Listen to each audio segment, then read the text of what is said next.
The double quarter pounder with cheese meal. Marc or supersize? I think I'm gonna have to go supersize. It's hard for me to watch him go through this. So it seems like you're starting to get addicted to it now. You saw these numbers, right? These numbers are outrageous. Unfortunately, you cause some major harm to your heart, your liver, your blood. You're gonna die. You'll die. I want more. You gotta stop.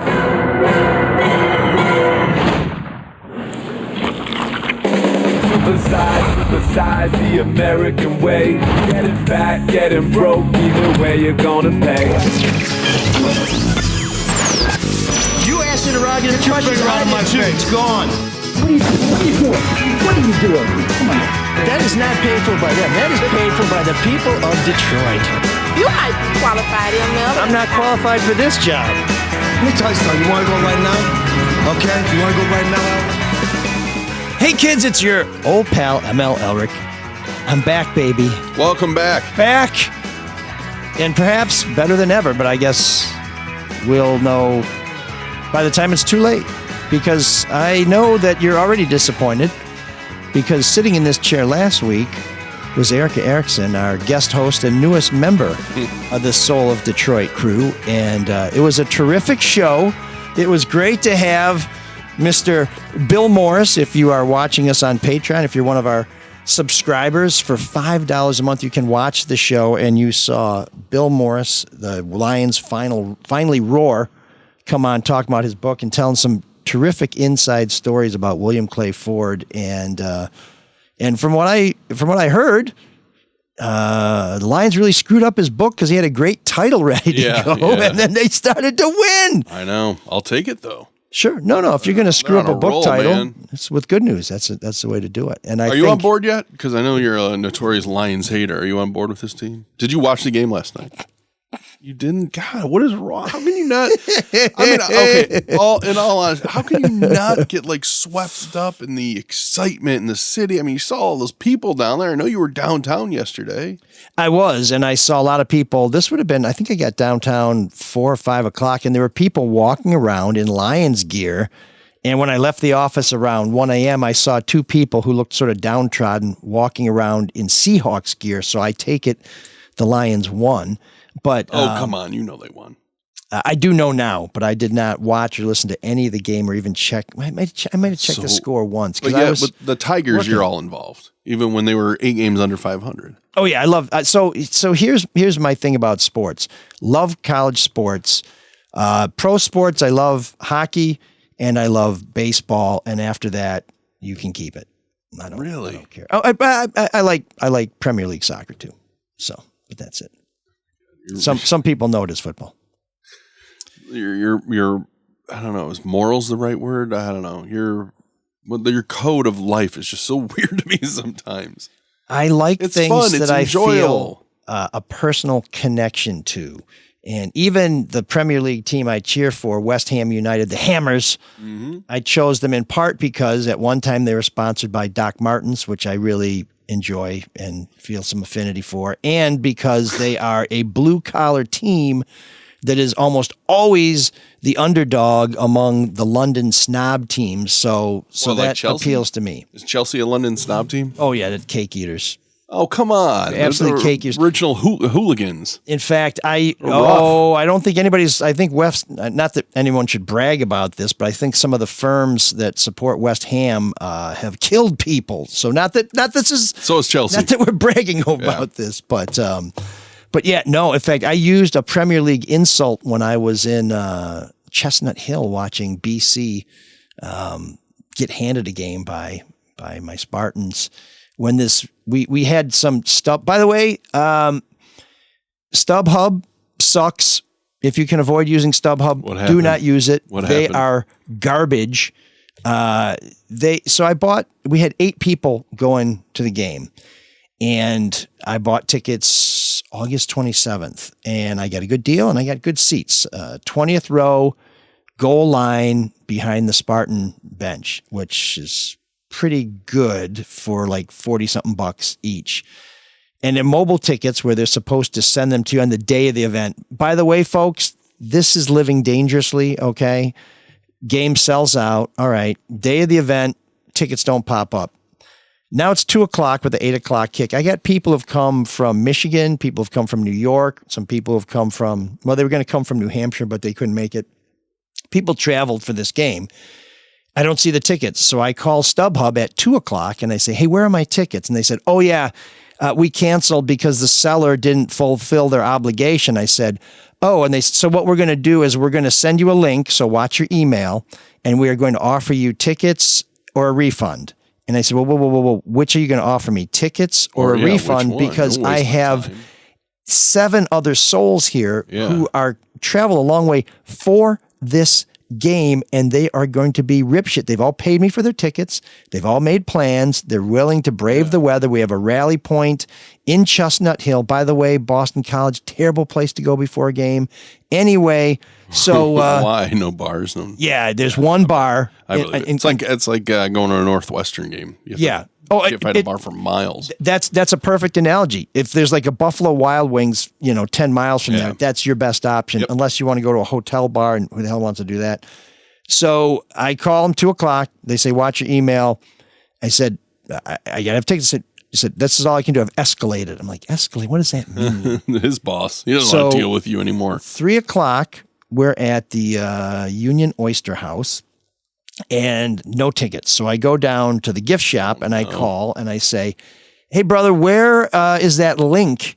And he says, well, I'm escalating. I said, no, I've been escalated. Right now, the only thing escalating is my blood pressure, okay? And if I could fly to wherever you are, I would choke your ass out. But I don't think the time difference is going to work in my favor. So let's get this going. This dude assures me, well, here's the deal. You will be offered tickets. And if you don't like the tickets, you can ask for a full refund. I said, okay, I can live with that. How much worse were the tickets that you ended up getting? Well, now, so I'm looking on StubHub and I'm looking to see what seats are available. I'm thinking maybe I should just buy 8 tickets. And when they send me the refund link, get a refund. Yeah, that makes sense. Well, by now the cost of tickets have doubled. Oh, no. And none of the tickets available are as good as my tickets. So I said, okay, well, this is important. He said, no, I promise you, which, of course, what does that mean? Chris, or whatever your name really isn't. You'll get an option of tickets or cash. I said, okay. But we can't send it to you till 7:00. I'm like, 7:00? The game is at 8. And if you fail, like your colleague, Jennifer, or whatever her real name is, failed, then we're outside, literally in the cold and the rain. Oh, God. And so, but I got no choice. So I sit tight. 7:00. I'm in Cityside Pub in Chestnut Hill. Nothing. So I go out in the rain with all these people like, hey, where are you going? We got to walk the same. I just got to make a phone call. Get on the phone. No one else is aware that you're going through this? Like they just assume that you have their tickets and you're going to give them to them any moment? Or No. This is not a Costanza moment. I kept everybody in the loop, but I said, this is going to be okay. And my plan is, I'm going to pay $1,000 for tickets if I have to, and then challenge the charge or something. We're going to get in the stadium. That's going to happen. So 7:00, they send me a link. Now it's like 7:15. Tickets are second row in the end zone, which is not bad, except if you've ever sat second row in the end zone, unless you're like a cheerleader perv, you miss half the game because you're field level in this particular venue and you can't see anything going on the other side. And unlike Michigan Stadium or Spartan Stadium, there's not a massive TV where you can watch it in high def and see whether the call is off by an inch. But it's okay. We had fun. It was great. But StubHub, terrible. The other problem I had with StubHub is, this is like a reverse sponsorship. This show's not sponsored by StubHub. Sponsored by SeatGeek. Exactly, and Vivid. So the other thing is, I had 4 tickets to see the Tigers and the Red Sox on Friday night, front row, right next to the Red Sox dugout. It's seats 1, 2, 3, and 4 in the front row. To your left are people coming out of the Red Sox dugout. Unbelievable seats. Should have gone for $250 each, something like that. Put them on StubHub. They never showed up. People couldn't find them. I had people looking for them, and I called StubHub and said, why can't I see my seats? Like if you've ever used StubHub, you'll see your listing. You know, like when you go to check, it'll say, I've sold tickets recently on StubHub. It says, your listing here. And like, okay, cool. And you can see how it competes with the other ones. It never showed up. I called for days. I had friends who were not logged in as me check this. We can't find them. And some jabroni says, well, we got a new algorithm and there's a filter. And so sometimes they don't show up on the filter. I said, take the filter off. And I said, what can I do to change the algorithm? He said, you can lower the price a little bit. Now it's Friday. The game's at night. Tickets who are priced more than mine are gone. Yeah. Tickets prices are falling. I'm like, pennant race, Red Sox, front row, next to the dugout. What's going on? And so I lowered the price. They did not sell. I ate those tickets. StubHub, you suck. Oh, man. By the way, I have 2 tickets to Thursday's Red Wings preseason game on StubHub. Why are you still using them then? Now it's your fault. Because why don't you put them else? Who do the Red Wings partner with? Do they partner with somebody? They partner with Ticketmaster, which is even worse. But no, I just find like when I buy tickets off there to use whoever the partner is, and when I sell tickets, I always use who the partner is. Simply because they make their ticketing that much easier so Michigan's partners with SeatGeek. It's so simple. Yeah, I do use SeatGeek. I've got some hockey tickets up there for Spartan hockey versus BC, by the way. It is really easy and more people are using it. So please, let's Sounds like a fun trip out east. It was a great trip. I was working remotely, but before we get to that, I do want to talk a little bit about our sponsors because we are fortunate that when I eat $1,000 worth of tickets, I still get a little bit of gelt from our sponsors, which is Dr. Yaldo. He's there to help you see better than perfect. And if I could see as clearly as every one of Dr. Yaldo's customers, I would not have farted around with StubHub as long as I did. Very, very unfortunate. Also, Luke Nowacki. If you don't get that $1,000 for your baseball tickets, don't worry about it because Luke will help you come up with a plan so that you can rely on your money earning money for you instead of being the Mike Damone from Fast Times at Ridgemont High, the less successful Mike Damone, which is what I am. And of course, the Caju Cafe, if you're looking for a great time on the east side, or if maybe you're somewhere else in the metro area, it's worth the drive to the east side to check out the Caju Cafe where they got eats, beats, and lots of good meats because you'll meet good people. We're still working on that one. All right. Still working on that one. But yeah, great trip out east. Got to Boston, saw the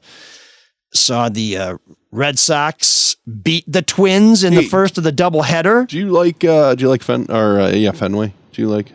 Okay, so I have to bitch about one other thing. Of course. Before I buy stuff online, I usually use Rakuten, because you get a little bit back. So I bought tickets. Of course you do. You don't use Amazon. Yeah, no. Like the rest of the world. I bought tickets on this new ticket thing called Ticket Club that was offering 25% back on your ticket purchases. So this was going to be like $50 back. It all just seems so scammy. Why not on a $200 ticket the market purchase? leader in anything? By the time they processed I'm shocked you have an Apple and not some Jitterbug or some off-brand made version. Well, my Apple is used, but anyway, they were supposed to give me $50 cash back. They gave me $4. Yeah, because it's all a scam. It's a scam. It's a scam. But yeah. Now I get my 5% back from Amazon every time, no matter what, because they deal in volume. Oh dear. Okay, and they destroy main streets. But the no, they do. But you know what? I don't like that part of it, but I really like the low prices and ease of getting stuff. It's tough. It's tough. I know part of the problem. It's tough to beat convenience. But Fenway, so everything they've done around Fenway, fantastic. Yeah. When they tried to save Tiger Stadium and put Tiger Plaza out there and they tried to do did not really work very well. Everything they've done around Fenway is great. They have food vendors out there where you can get to them without a ticket. Mm-hmm. You can get access to, I'm trying to think what the name of the bar is. There's like a bleacher bar. Maybe that's the name of it. My buddy Steve showed it to us where you can go in underneath the bleachers and watch the game from a bar that's built into Fenway. I mean, it's fantastic. It's the equivalent of where they used to put the batting cages in Tiger Stadium, that big dead spot in center field. They've turned it into a really cool bar. Everything around Fenway is accessible and fun. And then when you get into the ballpark, it is just a beautiful old ballpark. But the one thing that I noticed about Fenway that I thought it was my imagination back when I lived in New Hampshire in the 90s, but it seems like no matter where you sit in Fenway, unless you're directly behind home plate, you have to turn at a 45-degree angle in your seat to watch the game because all the seats are not really oriented towards the field. Home plate. Yeah, so it can be a very uncomfortable place to watch a game. But if you've never been to Fenway, there's no other ballpark, like not even Comiskey. I mean, it is Wrigley. Wrigley. I know what you meant. And not just because of the Green Monster, but there's no foul territory. I hate the Green Monster. Down the right field line. You hit a foul ball, it's a home run. I don't know why that's one of my pet peeves with baseball is how all the stadiums are different. Oh, that's the best part. Why? Because the game's different wherever you go. There's something distinctive about all the ballparks. That's normal. Would you like that if hockey just had a weird bubble like around the oval or something just weirdly built in? I mean, a lot of times it was about the boards and the response of the boards at different. And you had to know the ice and the board. But that's fine. That's field. I get that. But the wall, the actual dimensions of the playing area. And I know some hockey arenas are bigger and smaller. Yeah, Boston Gardens was pitches. Notoriously smaller, which made the Bruins tough to play against because they would pound you. But didn't you think that's ridiculous? I think that's ridiculous. No, I like it. I think it. I mean, if you're a hometown fan, you want to have a home field advantage. And Boston Gardens for basketball, all the dead spots in the parquet floor. The Celtics swore. Here's what I don't like about that they knew where not to dribble. Remember when they moved from Tiger Stadium to Comerica and they decided instead of the 440, they were going to move, I don't even know what is it now at Comerica? I think it's 410. 410, right? I want to say it was going to be 420 originally. Because the foul pole was still in the field of play and now it's not. Exactly. Which was always a cool thing about Tiger Stadium. But I remember when you played in center field. I remember when they did that though, and they're like, well, we can't make it 440. Those dimensions are too big. And I'm like, then what's the point of doing it?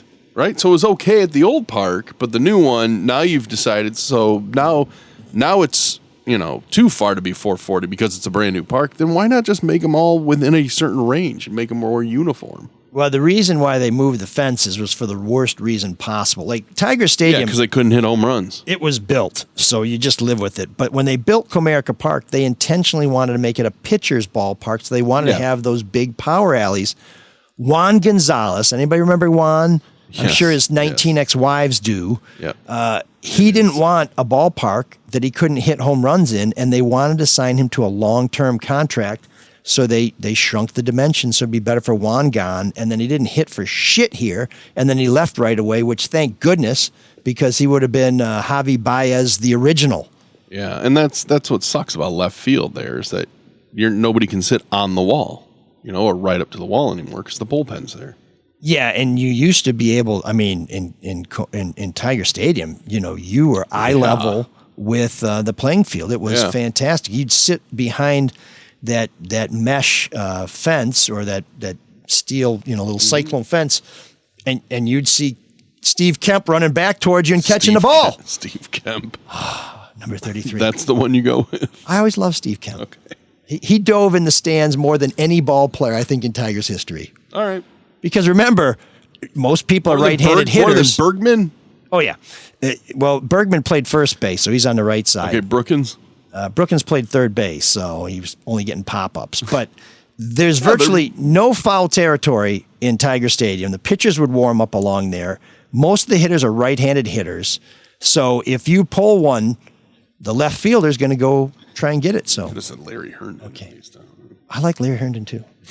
It's great to be back. And while I was gone, my kids, the students from ION Michigan, which is my student investigative reporting program, we've been working for more than a year. And we've talked a little bit about it on this show, about their effort to track how much lobbyists give to lawmakers. Because in Michigan, if a lobbyist buys a meal or pays for a trip that a lawmaker goes on, they have to report it to the Secretary of State. And I mean, how much do you think, or how often do you think lobbyists take lawmakers out for a meal or send them on a junket? I assume all the time. But I like in a regular 5-day week, I would feel like 3 days out of that week. As far as junkets, maybe 6 a year. Okay. Is that just my? I mean, I'm just going strictly based on perception. So let's and do a junket could be a weekend, not like a full week. Or let's do the math on that. So a lawmaker, a lobbyist takes a lawmaker 5 times a week. So that could be lunch or dinner. Let's say 52 times. No, I would say I said 3 times a week. So that's 260. Okay, well, the 3 150 times 52. That would be every week, too. That's 156 times, let's say, 20 years. That comes out to 3,000 meals. Well, guess how many? I have no idea. Meals? No idea. And trips lobbyists reported taking lawmakers on over the last 20 years. 17,000. What? 17,000, and they only have to report. Holy shit! They only have to report meals that are more than $75, which means most meals you don't have to disclose. Why is that the cutoff line? Those are pretty expensive meals. Yeah, well, it's certainly multiple martinis. You could afford to supersize somebody, which is why we 17,000, and that's just everything over $75 for a meal. And you only have to report trips that you take somebody on that cost more than $1,000. So you fly somebody to New York and back, or Chicago, or even California. If you don't put them up for more than a night, no one ever has to know. This is a state law? This is state law. How do we differ? Because Michigan is notorious for being not terribly open. Yes, we've been graded an F by the Center for Public Integrity for our transparency laws and lobbyist disclosure.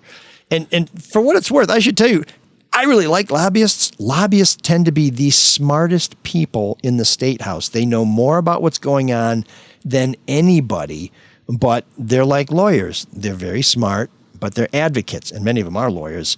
Yeah. And so when they tell you something, you always got to wonder, well, who's their client and why are they telling me this? But they know what's going on. They're like the spiders, and the state house is the web. And whenever somebody steps on the web, they can feel a tingle, and they move towards it to anesthetize it and suck the life. Do you know how those particularly those parameters, the $75, the $1,000 for trip, is that kind of what most states are? Or no, is that every state is different. And so we talked to somebody from California who's kind of the godfather of lobbyist disclosure and transparency laws in California.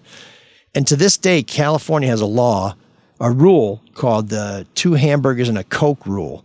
And you'll realize how out of date it is when I tell you what the limit is. $10. If you spend more than $10 on or you can't spend more than $10 on a lobbyist in like a month. And they call it the 2 hamburgers and a Coke rule because when they passed it, $10 did cover 2 hamburgers and a Coke, which I think it still will at your neighborhood McDonald's. I got to make up for it with McDonald's since we used them in our intro. It's a great place to get good food fast, right, Marc? Of course. The Golden Arches? Yeah. It's a great place to work, too. Said the McDonald's scion of a McDonald's franchise empire. Mm-hmm.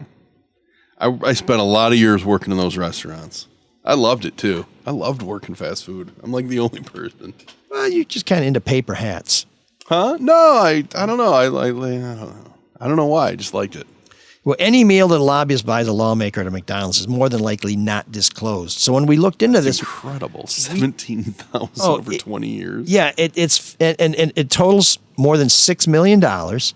The data is a disaster. It's so hard. Most of the time we spent on this was cleaning up the data and trying to figure out who got what and who gave what. Because the way our system works, lobbyists are just required to report it. Nobody checks it if they put wrong information. If they put a wrong name in, nobody checks it. And the problem if they put a wrong name is, let's say that I want to look up how much free shit did Senator Marc Fellhauer take? And so I type in your name, M-A-R-C, Fellhauer, and it comes up with like one lunch. I'm like, oh, Marc's not in anybody's pocket. But most lobbyists think that you're M-A-R-K, and so under M-A-R-K, they report like $10,000 worth of lunches. But I can't find it because they put in the wrong information, and I didn't know to search. In some cases, I suspect so. In other cases, is there a Lee Chatfield where it's L-E-I-G-H instead of L-E? Funny you should say that. There's there's former Detroit lawmaker Samuel Buzz Thomas III that we saw as Sam Thomas. We saw as Buzz Thomas. We saw as Thomas Samuels. We saw as Buzz Sam Thomas, Buzz Jr., Buzz Lightyear, all that other shit. And so we had to clean all that up because remember, there's 17,000 entries and we've got to try and figure out which ones belong with which ones. But Lee Chatfield was among our top 25 takers. I'm shocked. Yeah. No, Hardly. He was, and here's the other thing, and I wrote about this in my On Guard column. That's just what he took from lobbyists that was reported. He had some nonprofit funds that spent hundreds of thousands of dollars on meals and transportation that don't disclose who gave it to them, where they spent it, what they were doing.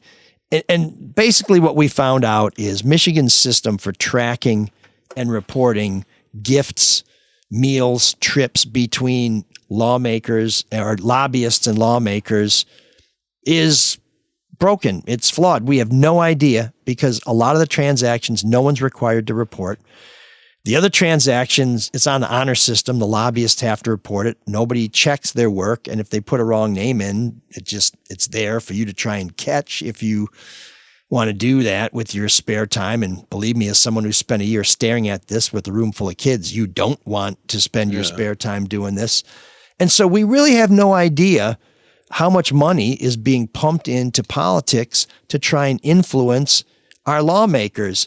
And our friend Charlie LaDuff reported a year or two ago about a trip that Attorney General Dana Nessel took that was paid for by a friendly law firm. Here's the other thing that should scare the shit out of you if you care about good government. If you are not a registered lobbyist, you are not required to report meals and trips that you pay for involving state officials and state lawmakers, which means lobbyists have a disadvantage by being lobbyists because they actually have some rules, even if they're crappy rules. So are there lobbyists that don't report or do they get in trouble? No. So what ends up happening is you have people who, well, I'm not going to register as a lobbyist, but I may, They're like a lobbyist for the lobbyist, I would assume. Well, no, I think the lobbyists view them as unfair competition. Oh, really? Okay. It's like, it's like, I would think they would use them to their advantage. Maybe they do, but I think if they hire them, there are some rules where that I don't know that they quite get around that. And I think these are probably more like single issue people as opposed to folks who make a living trying to shape the course of our government. Gotcha. But these students did a tremendous job, and we had some help from people at the Free Press. Well, before I do, I want to tell you what we did with the data that we cleaned up. We now have a searchable database, and you can go to freep.com and find it, where you can look up any lawmaker that served over the last 20 years and find out what lobbyists reported giving them. I would tell you could find out what they took from lobbyists, but as we've just discussed, that's impossible to measure. But you can look up any lawmaker who served since 2001 and find out what they got from a lobbyist. And we'll have a link to that database on our website, mlsolvedetroit.com. But these are students who, some of them I know because they work at the State News, which is the student newspaper at Michigan State. Some of them I know because they were in my investigative reporting class or my feature writing class. And so we had half a dozen students who worked on this, part-time. We met every Friday, and we just tried to get to the bottom of it. And one of the things that I'm most proud of is not only are these kids, and they're not really kids, they're young adults. It makes them sound like they're some sort of juvenile book club. But they're young people, yeah. And they're fearless. There's a lot of reporters who don't like to have uncomfortable encounters with people. And when we went after them, Fox 2 style, Steve Wilson, unscheduled accountability session style, these guys didn't back down. They were hard as nails. But first, as folks know from my work at Fox 2, I like to call people first and ask for an appointment. And that's what happened, as Marc is going to play for you in cut number 1. And cut number 1. This is when we call up former State Senator Tory Raka to ask about all the free stuff he took. He was one of our top 25 takers. Here's what he said. No, actually, busy right now. Thank you. That was it. I'm busy right now? Busy right now. Yep. We sent him emails. We made phone calls. Look at that wheezing. He just looks like he seemed to enjoy taking free things. I think last time we checked, he was working for the University of Michigan, by the way. So what does that mean? As a lawyer. I'm just saying he's still on the public payroll. Okay. But yeah, so we tried to get him on the phone. We tried to make appointments with them. They didn't want to meet with us. So then we went to the state capitol and we were told, you know what? If you fill out a question card, you can get a press credential. You can go sit in the press gallery and we will send a note. Ignore you there. Exactly. We'll send a note over. Really? And as our Patreon subscribers can see for themselves, here's what Representative Kurt Vanderwall, this was his reaction when we sent him a card saying, hey, Kurt, we call him the Mole Man because he's an exterminator. Will you meet with us? Here's what happened. Been waiting on the floor for about an hour. We are invisible? Is that what she said? We are nearly invisible. This is one of your students there? This is Sarah Moore. Okay. And they stood there for like an hour. And as you can see from the video, Vanderwall was looking at him. He was kind of mean mugging, like, who are they? What do they want? Yeah. He never came to see him. And they stood there and, and he never came to meet with them. So they caught him on the street. I mean, you can see, too, she's clearly wearing a badge that says press. Yeah, and they don't care. They don't care. She's in the press gallery. This is one of the things that really gets to me. If you're not ashamed of why you took the free meal, you should have no problem discussing why you took the free meal. Kurt Vanderwall, by the way, and that's $18,000 more or less in free meals. Like 100 transactions. Here's the other thing. We also found some weird financial transactions involving lawmakers. Kurt Vanderwall is one of 9 lawmakers who rents a room in a house from a lobbyist. Yeah. Now, everybody claims a lot of people do that. The rent is fair market value. But in other states, the Ethics Commission would say, well, we're going to find out what rents are around there, and we're going to determine whether you're getting a good deal or whether somebody's giving you a little, back scratch there. In Michigan, hey, whatever people say goes. It doesn't matter. We don't worry about it. I like that point, though, you made about if you're not ashamed, then just talk about it. Because, of course, you're going to get meals from lobbyists. It's part of doing business, right? Well, that's exactly what Pauline Wenzel said when the gang caught up with her outside the State House. That was not a setup either. Well done. Nice thing. You are a professional. I'm very proud of you. I'm accessible. I'm here. I go to dinners. I meet with lobbyists on issues that are important to my constituents and my community. Okay. Yep. That's a fair answer. Absolutely. Now, here's my problem with Representative Wenzel. Why didn't she say that when we called? Why did we have to go track her down to get this answer? Because a lot of times it's just easier to ignore people. Well, I also think people feel. Serious. Yeah. Well, I think. Or I think they did something feel, wrong and they don't want to get busted. Well, these are kids, right? So who's Ion Michigan? Who are you? I don't know who you are. Why should I answer your question? Well, answer everyone's question. Exactly. If that's the way these lawmakers feel about answering questions from the media, even the student media, how do you think they feel about you, just a regular citizen? I mean, that tells me they're not responsive. And the other thing that's funny is Wenzel, one of her big issues in the State House is, guess what? What?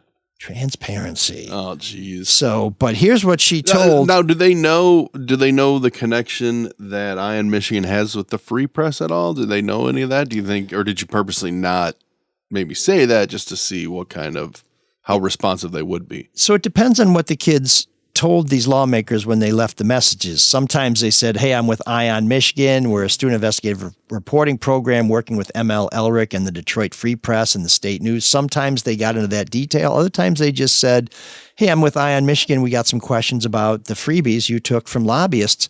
Did they get more of a response when they dropped your name or the Free Press or anything like that? So one of the people who did talk to us was number 1 in our top 25 takers. It's former Senate Majority Leader Randy Richardville, who took more than $44,000 in free meals and trips during his 14 years as a lawmaker.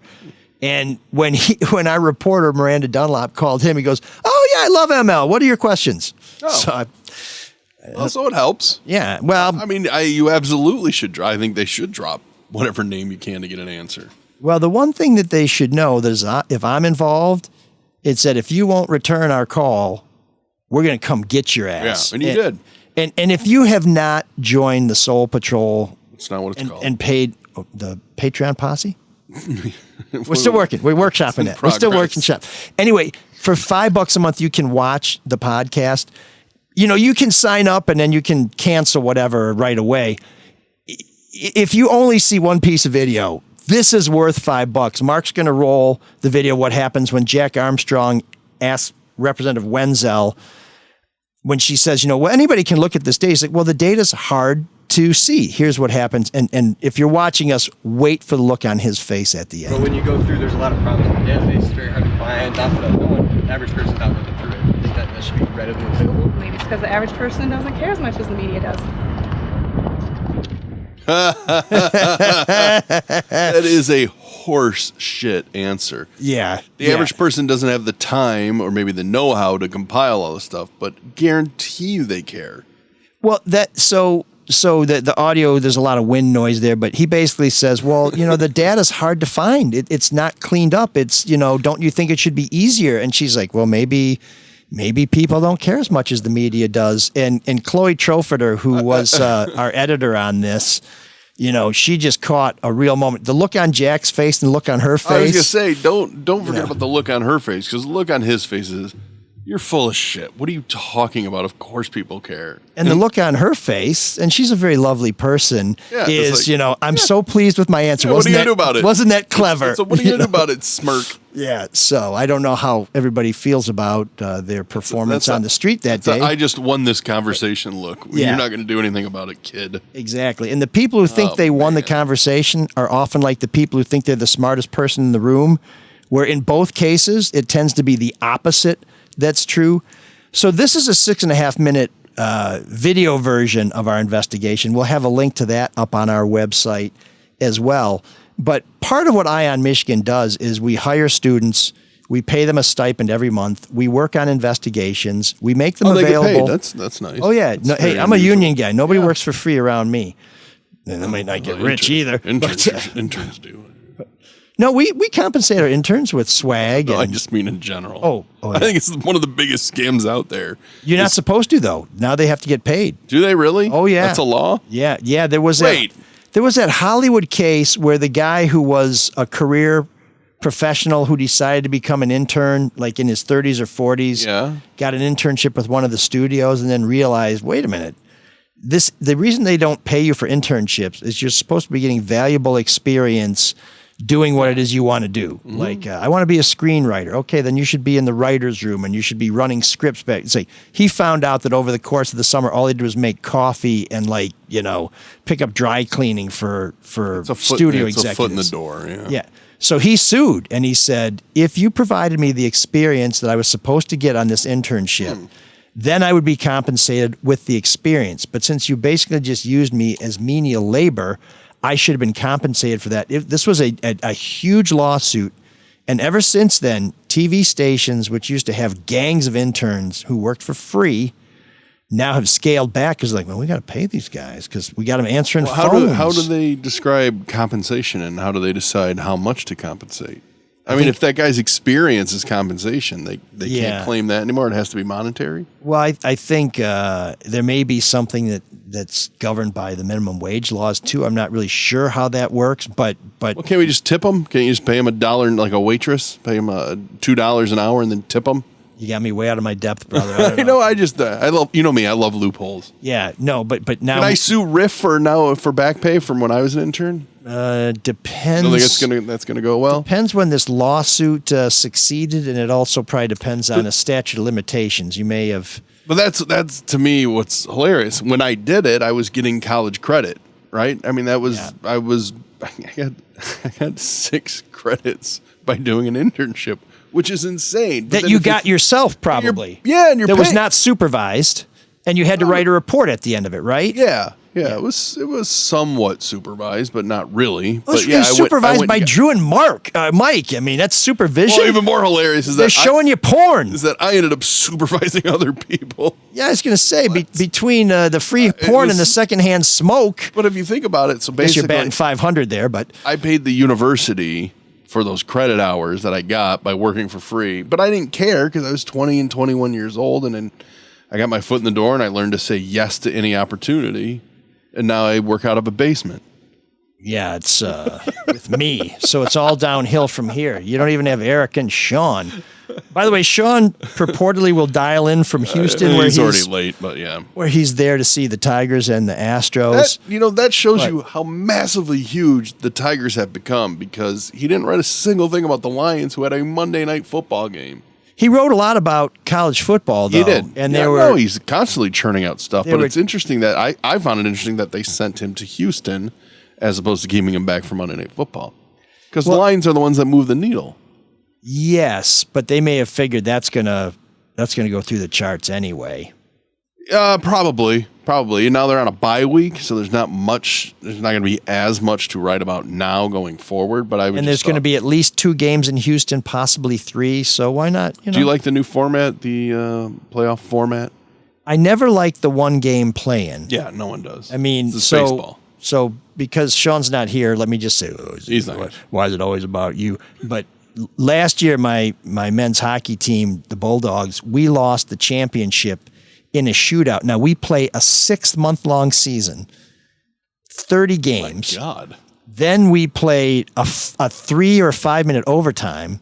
And then if nobody wins, we're still tied in the championship game after the overtime. Then we go to a shootout. I'm like, you want an entire 6-month season to go down to 3 guys lining up to see who can bury it? You should go sudden death overtime until they close the rink. And by the way, the amount of time it takes to get, okay, you go shoot there, you go shoot, that's 5 or 10 minutes. I guarantee if you keep going sudden death, it's not going to go that long, because we shorten the bench. We get the same guys out there. Somebody's going to have a bad shift. There's going to be a turnover. Somebody's going to be tired. It will be over.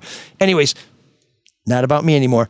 1-game play-in after 162 games? Are you kidding me? Yeah. No way. No way. So I do like this. And Although it gave us one of the greatest Tiger games of all time when they were tied, game 163. Remember the Tigers and when Twins? Brandon Inge got beamed, but they didn't call it? They didn't call it, yeah. I mean, that was a great game. It was a great game. But that wasn't the playoffs. That was a tiebreaker. Right. But still, it fine, comes down to 1 game. Yeah. So in terms of drama, 1 game, winner takes all. Like I love that. Like a game 7, yeah. Yeah, that's pretty juicy. But to qualify for the playoffs, I think, that's... I don't like that. That doesn't have a Super Bowl feel when it's a qualifying round. But it is weird to the Tigers are now going, and the Royals are going to Baltimore. Tigers are in Houston to do these 3 games, and so they're in the playoffs, but every game is on the road. So here's the other problem with this that I have a bigger problem with. I was at the last World Series game between the Tigers and the Giants. It was so cold that the Tigers couldn't hit anything, but I was like, I just want you to lose. I don't care if you're going to win the next 3 games. If you win tonight, I want this game to be over. It was miserably cold. Baseball should not be played in November. It's the Fall Classic. Come on, Mr. October. Just play in a neutral site.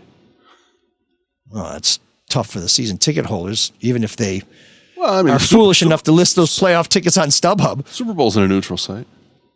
Yeah, it is, but that's one.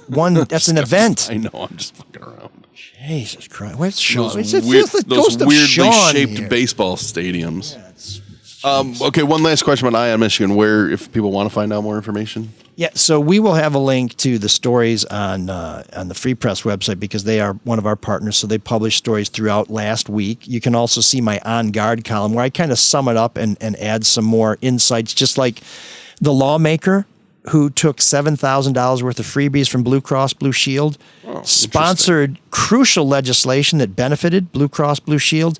Marc, I'm shocked. Do you know where he went when he was term limited? Do you know where he went to work? I'm going to go out on a limb and say Blue Cross Blue Shield. Yes, Blue Cross Blue Shield. And by the way, you know what his wife does for a living? Is she a lawyer for Blue Cross and Blue Shield? No, or a lobbyist? She's a lobbyist. Jesus Christ. Yeah, and one of the other guys... It wouldn't be funny if it wasn't so obvious. Yeah, one of the other guys I talked about in the column is he was only in Lansing for, he didn't even finish his 3rd term. He quit early to become a lobbyist. But in his 5 years there, he took more freebies than anybody but our top 2 takers. So that means he was there for less than 6 years, took more than people who'd been there 14 years. by the way, he left early to become a lobbyist. Guess how many free meals and trips he's paid for since he became a lobbyist? Oh boy, I have no idea. 17,000. Now remember, this is somebody who, if he would talk to us, and he didn't. If he would talk to us, actually, he did talk to us. Said, "Hey, I'm putting gas in my car. I don't want to talk about that. Send me an email. I'll get back to you." So we sent an email. We didn't get back to him, but I presume if he did talk to us, he would tell us how valuable meetings with lobbyists are to get information that helps you. Guess how much money this guy who took a lot of free meals. Zero then. Exactly. What a loot, man.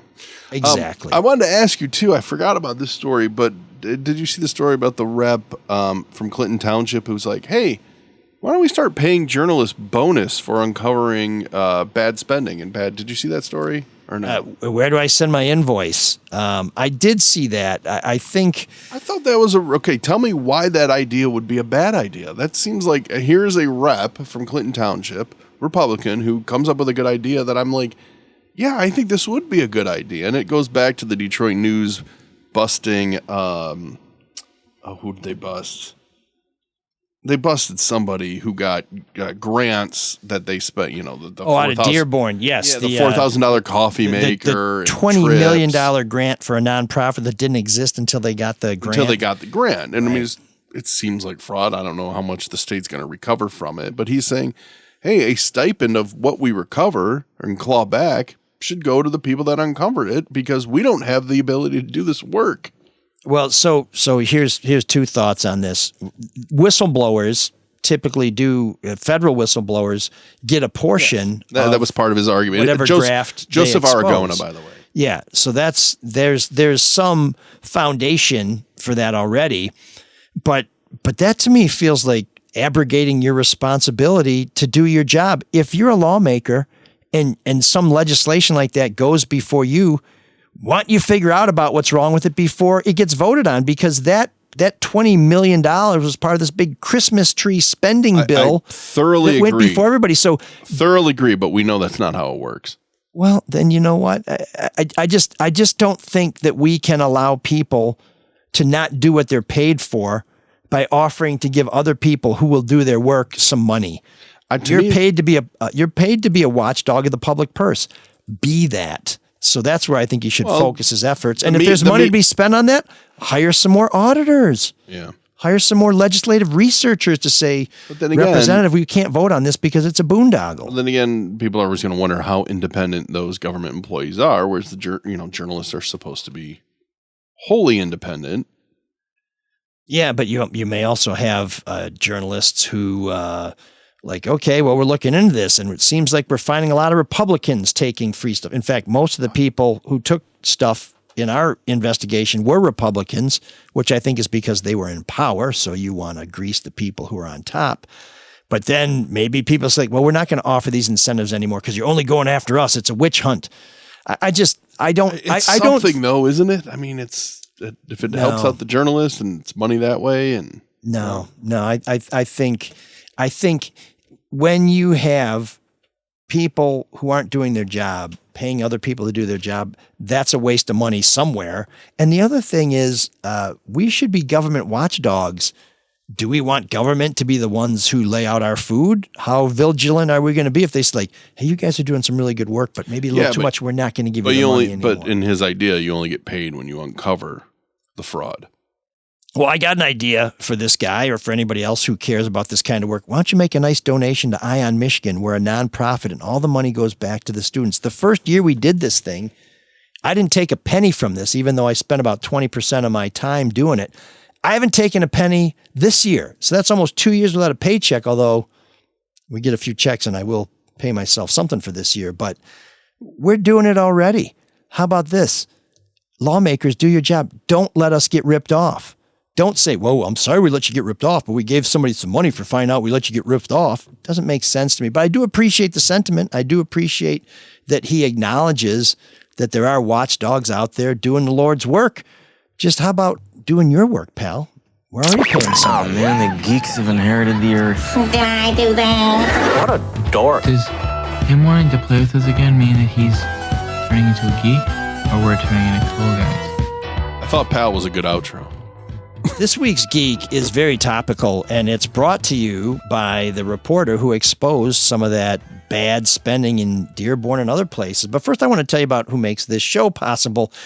This is somebody who actually rewards Watchdogs by sponsoring the Soul of Detroit, and that's Dr. Yaldo. Americans spent $11 billion. I had to look to make sure it wasn't 1.1. It's $11 billion on cataract surgeries last year, and if you live long enough, you'll need cataract surgery. Cataracts are simply our natural lenses that have gotten old and brittle like everything else in our body, except me, strong like bull. So you can wait, or you can avoid ever getting cataracts. You can also avoid failing vision of all kinds by getting bifocal lens implants from Dr. Yaldo, who's Michigan's most experienced eye surgeon. In fact, I'm going to see Dr. Y next week. His Clearview lens implants, his Clearview lenses give you perfect 20/20 vision or better for things up close and at a distance for life, and will prevent cataracts from ever forming and making your vision blurry and lacking brightness. If you're in your 40s or older, like me, and have trouble seeing up close, go see Dr. Yaldo. See how the Clearview lens can change your life, meaning no more prescription changes, no more glasses, contacts, or reading glasses ever.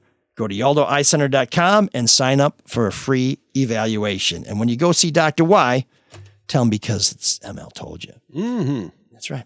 Hey, Marc, did you hear about any of these celebrities who say that if Donald Trump wins in November, it's the end of our nation? Political ads are telling me that too. Democracy's over. The nation's over. Yeah, the elections anymore. It's a disaster. The only person who doesn't mind all these political ads are the TV stations who are going to make their number this year. Or podcasts that have dynamic insertion. What? Oh, really? We don't do politics. We don't take other political ones ads in this show. But other shows do. So I also heard from some other people that if Kamala Harris wins in November, that would also be the end of our nation. Mm-hmm. So since it appears that we may be screwed either way, why not ask Luke Nowacki for help managing your investment portfolio as the country implodes like the last days of Rome? What do you have to lose? You can't lose more than 100%. And the good thing is when you call Luke, he'll make it all about you, sweetheart. Securities and investment advisory services offered through Mosaic Wealth. Inc. member FINRA SIPC. Mosaic Wealth. Inc. is separately owned, and other entities and or marketing names, products, or services referenced here are independent. Mosaic Wealth. Inc. So I told you about the great work the Free Press does being government watchdogs, both as partners to ION Michigan and just the work we do in general. Paul Egan, Clara Hendrickson, Arpin Lobo, just, great reporters in Michigan's capital.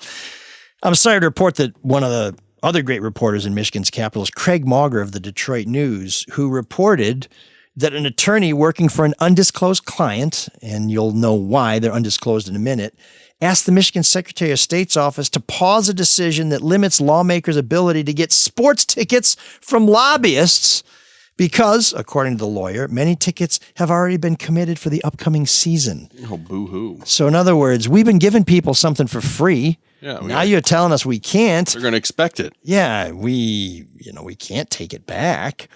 So John Fiferek argued the determination by the Secretary of State could have a potentially destabilizing impact, meaning my clients who thought they were going to get something for these tickets might not get it after all, and that the Secretary of State wasn't really very helpful when they issued guidance that concluded a strategy used by lobbyists to put sports and concert tickets in the hands of legislators was illegal.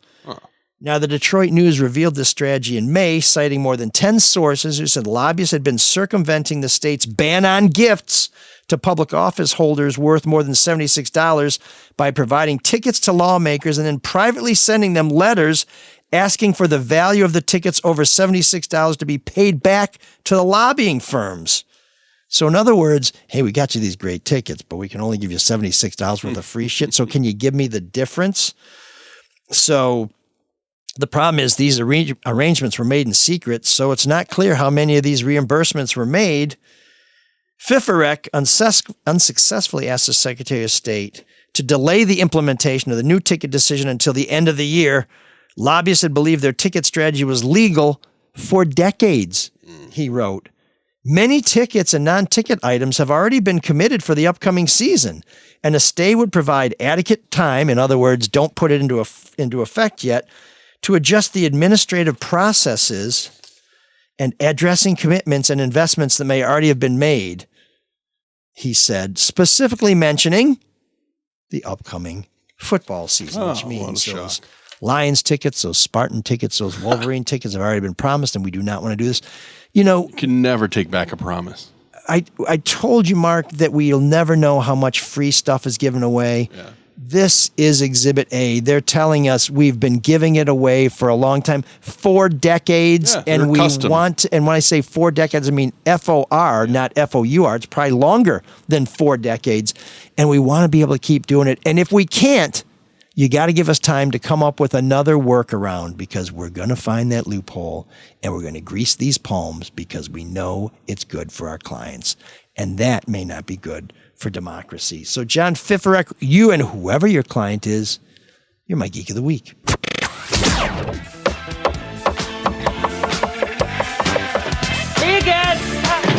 There's an all-night party in room 7609.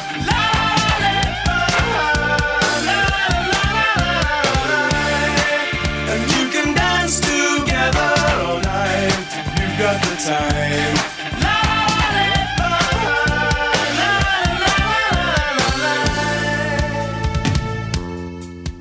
That's all you need to know about how bad this free shit thing is. I just pulled something out of thin air for Geek of the Week that completely makes our point. It's just out there. It's everywhere. It's like pollen in the air where you're breathing it in, but you don't even know about it unless you have allergies. Folks, okay, sorry, I'm getting all worked up. Let me tell you about something where I go to relax, though, and that's the Caju Cafe, which is the pride of the East Side, which brings you room 7609. When you go there, you'll find Eats, Dope Beats, and feather bowling, one of the few places in the world where you can do feather bowling. Start your week off right with Muscle Madness every Monday, when the Caju dishes up all-you-can-eat mussels, and you can always get the great fries, too. Wednesday, it's karaoke. Thursday, you can hear Joseph and the Velosians. I don't know. That sounds worth the trip. Go check them out. Friday, it's the Detroit Doors, which is a Doors tribute. On Saturday, St. Morrison's Day, which is a Van Morrison tribute. And then on Sunday, you can end the week on a high note with Carl Stone and the Detroit Jazz Factory, which is a big band. And if you've never heard big band music, I used to play in the high school jazz band. Oh, you did? Played alto sax, not particularly well, but big band music is a lot of fun. So you should definitely check that out at the Caju. For more information on music and the menu, kitchen's open very late, folks. You can go to cajucafe.com, and you can find links to Dr. Yaldo, to Luke Nowacki, and the Caju Cafe on our website, which is mlsoulofdetroit.com. Now, we have an interesting entry in room 7609 by Randy, who says, AML, I know by default. What? People think I'm so predictable, but I'm going to suggest I'm not the only one. Randy says, hey, ML, I know by default Sean will hate this song, although he does deserve credit for seeing the Butthole Surfers, but perhaps you and Marc will appreciate it. The song was a mainstay during my late high school years, traveling over the airwaves from our Canadian friends across the river on 89X, which now plays country. During the late 80s and early 90s, you really could hear a melting pot of music on the radio in those days. The birth of hip-hop, the start of grunge, the last gasps of new wave, and bands mixing it up a little like 24 Gone, who scored one moody pop hit called Girls of Colors. So thanks to Randy, we're going to give him a little spin here in room 7609. This is 24 Gone with Girl of Colors.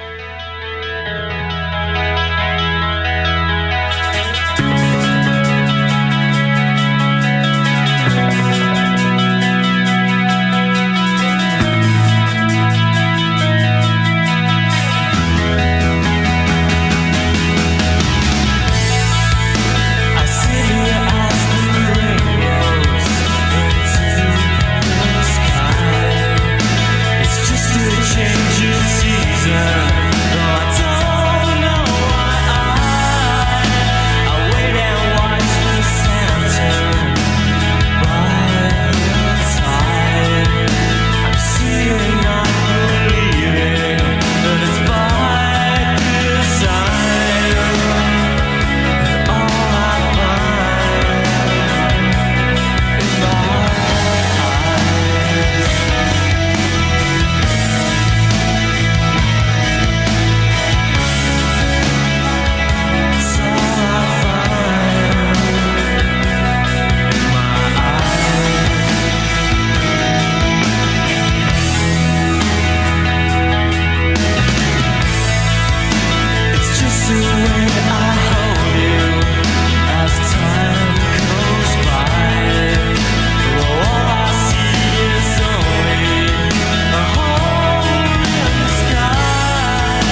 So these guys did one album called The Spin. They're from Vancouver, Canada, and they didn't do anything else. It kind of starts out, it made me think a little bit about The Church, like still, it's got kind of a Steve Kilbey sound on the vocals, but it just kind of is... it's shoegazy.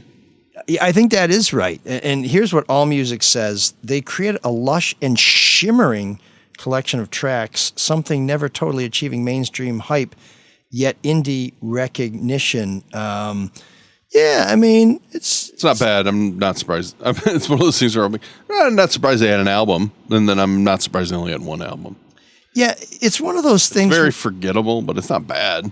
It's one of those things when you listen to it, you're like, I kind of like this. But I think it doesn't excite me. It's I wouldn't condemn it as innocuous, but it's very pleasant. And I think when everybody's out there making music and the reaction that people have to you is, that's okay. I know that was it's just tough to break through, man. I feel bad feeling that way because these guys probably busted their ass. It's making an album, but that's art, right? It's tough. Well, it's good stuff. So Randy says, 10 years ago, I scoured the internet trying to find 24 Gone. A challenge not even knowing the lyrics, but through some 89X fan sites, I was able to score a CD on eBay. Oh, wow. To this day, it is still absent on Spotify and Apple Music, but an unsung hero finally posted on YouTube. So give it a spin and let's see if it fits the show. And even if not, enjoy. That's maybe. like, do you ever have that where you try to find a song and you're just like, why is this song unavailable? I was just talking about one the other day. It was on the Singles soundtrack. You know the movie Singles? Yes. You know that movie? Yeah, You're So Money, baby. You're So Money. What? That's Swingers. Oh. Like not even I'm sorry. close. I was watching the Fight Night, the Kevin Hart, Don Cheadle series on Peacock. So I got Swingers in my head because Don Cheadle was in Swingers. He was? Oh, yeah. God, I don't remember him at all in that movie. He was their black friend. Oh, that's funny. And, no recollection. And I also watched Office Space while we were out of town, which had Ron Livingston, who was in Swingers. And Ron Livingston, so good. There was a great series called Loudermilk that was on a streaming channel. Yeah, people keep wanting me to watch that, and I just... you would love it because he is the curmudgeon. Ultimate Sour Patch Kid, and it's a great series. And just as he was starting to get a heart, they didn't renew for another season. I think COVID I'm hit definitely him not and going to all watch that it. stuff. So, No, but Singles is the Cameron Crowe movie based out of Seattle, early 90s. Ethan Hawke, right? Or no? You're thinking of Reality Bites. Oh, yeah. A lot of those movies from the early 90s, guy in a record shop, he's got a little wispy beard, he's deep, but nobody really understands. But then the one girl, they all fall in love with Janine Garofalo. It's all the same. Yeah, you're thinking of Reality Bites. Yeah. No, but Singles is known for having... anything with Ethan Hawke, except for Gattaca, which was great. Sorry, go ahead. He's a good actor. You're not an Ethan Hawke fan? I don't mind him, but he's that. Did you ever see that documentary he did about Paul Newman? Yeah, it was awful. Where it's a series of Zoom calls, all like he's talking all these Hollywood A-list, like, oh, but don't you think that it's like, yeah. This is as close as you're gonna get to Paul Newman, pal, and it ain't close enough. Sorry, I'm interrupting. No, I was just gonna say. I mean, a lot of people know that it was kind of born out of grunge in Seattle and that soundtrack. But there's a song on there Smashing Pumpkins do called Drown, and it's really hard to find the 8-minute version of that. So whenever that happens, you just have to go to YouTube because everybody just posts anything. Nobody cares if it's copyright or not. Oh, yeah. No, it's like the Wild West sometimes. Well, one of my favorites... But it's not on Spotify, it's not on YouTube Music, but it'll be on YouTube because somebody else will just post it. Yeah, and I get clips caught in my head, and I'll catch like a phrase, and with the internet now you just type it in, and if you look deep enough, you'll find that one was hard to find. Though. Nothing like this guy's song. But one of my favorite Pink Floyd tunes is the version of. Now I'm drawing a blank on now that I got it. Now I brought up. I'm drawing a blank on the name of the song, but it's just sing it. It's a version of the song. It's in The Wall, where Pink Floyd kind of. Pink becomes the megalomaniacal musical guy, and it's Does it watch empty spaces? I'm not sure. Anyways, watch how we build the wall, and more and more and more. And then the brick wall drives through the church, and it blows up, and the bricks fall back down. Going a long way for this. Anyway, I love that version of the song. It's only in the movie, and it's the kind of thing that unless you're watching the movie, you'll never see it. But now it's on YouTube. You find it right away. Same thing with drama. Oh, God, it's so good. It's so good. So yeah, that stuff tortures me, man. When I got something in my head and I can't find it, as I just demonstrated, it's not just torture for me. It's torture for anybody. Speaking of torture, I do not think Sean is going to be joining us now. Yeah, so that means we've been spared torture. That sounds like clemency. Speaking of clemency, have you heard about Kwame Kilpatrick doing commercials for I've seen him. Donald Trump? Yeah, I've heard him. And on the radio. Now he's out there saying that Eric Adams in New York is yet another black mayor is being targeted by overzealous Democrats. But Eric Adams is a Democrat. He's the mayor of New York. City. Well, now that Kilpatrick is a big Republican. No, I know, but that would fit his narrative if Eric Adams was a Republican. No. It fits his narrative that black men shouldn't vote for Democrats because they come after you. That's what he's saying. He's saying that because he Democratic was a black Democrat. Okay. Democratic administration is going after another black mayor. I thought in the Southern District of New York they were going after Trump as well. So there they go after a white Republican and they go after a black Democrat. So get the bell ready. Here we go again. Kwame Kilpatrick contradicting himself. I know. I'm shocked. Here's a guy who tried to hold on to power in Detroit by saying, they are trying to pick our mayor, and his campaign was saved by millionaire and billionaire white men. And here he is campaigning for Trump, a billionaire white man. So Kilpatrick will do the bidding. That guy's just trying to stay relevant. Yeah, he's Get out of here, Kilpatrick. Yeah. No. Oh, by the way, one thing he isn't trying to do is pay his restitution. So there's some things don't change, but we should probably, since we're talking about money, encourage you, invite you, exhort you to send us a little something. You can send us a one-time donation at mlsoulofdetroit.com. Marc has put a couple buttons there. One says Venmo, one says PayPal. It all comes to us. I think, Marc, they'll also find a button for Patreon there. I believe so, yeah. I think it's its own separate one, yeah. So join us there. So if you want to do it, that's exactly what Ty Harvey did, and that's why this week Todd can see this show and some of the great video that we posted of my students tracking down lawmakers and asking them to answer the kind of questions they would rather and not answering. Well, to Pauline Wenzel's credit, she did provide some answers. They just didn't necessarily satisfy as completely as all those meals and drinks she took for free while wining and dining with influencers who live and breathe freebies in Lansing. What's the name of the new Patreon member again? You just said it? I forgot it already. Ty Harvey, which is a little more safe for work name than our second most recent Patreon member, who I learned about by listening to last week's show. He's back. Mr. Penis Breath.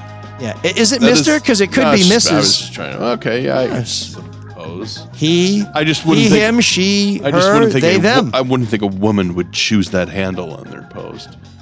But they commented. They said, "Thanks so much for the shout out on last week's show. I love the show. Keep up the great work." So, and I would say I don't discriminate based on a name. Yeah, if that's how you got your name, you keep up the great work too. We appreciate that's how you got it. We appreciate that as well. So you can join us by going to our website, Patreon, or you can go to Patreon for $5 a month. You can see the show. You get the show before everybody else. You don't have to listen to those annoying insertion ads, which is one of our other revenue sources. And perhaps best of all, you get our bonus episode every month. Most recent bonus episodes, epic advice on life from Erika Erickson. That's got to be worth $5 a month. And before that, Bernie Smilovitz talking about that was good. That was stories that people in TV normally would not talk about. The Bernie one was really good. We also dispensed advice, which I would not recommend taking her advice. Oh yeah, that's why I only promoted Erika. She's actually on her point. Advice is any better. Well, that's pretty good. That's all. Oh wait till Erika gets back. She's gonna kick your ass, boy. Okay. So Erika will be back in an upcoming episode. I believe she'll be back next week. Sean may or may not be back. We don't even know where he is. He's on the road, so we'll see. He'll Poor probably guy. gone as long as the Tigers are gone. So maybe we should hope we don't see Sean for a little while. Yeah. And I didn't know he was using a euphemism when he signed up on Patreon. That's interesting. As if he'd listened to his own show. Yeah. What can I tell you? He just wants to watch himself because he's so. That's right. He's so transfixed by his own magnificence. And you can always send us feedback. We love to hear from you. So please send us a note at mlsoulofdetroit@gmail.com.